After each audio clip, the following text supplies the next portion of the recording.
Dnes bol super deň. Boli sme navštíviť dom Björnsona, tak v Auštade, či kde sme to boli?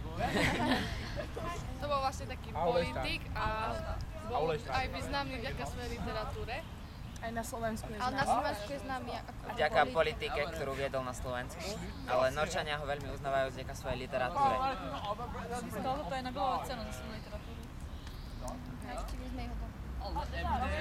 Pred odchodom z jeho domu nám Nori vlastne zaspievali hymnu a prečítali nejaké ich basničky a takisto aj my sme čítali im básne.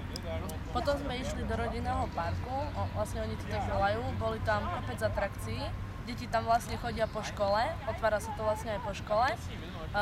Boli sme na takom filme, bolo to vlastne ako keby kino, 5-rozmerné, bolo to veľmi dobré. Potom sme boli, nám ukazovala vlastne norské rozprávky a k tomu boli hociaké postavičky, väčšinou tieto trolovia. Boli sme aj na takom kolotoči, ktorý bol veľmi super. Strašidelný dom. Potom sme sa najedli. Najlepší bol obrovský trol.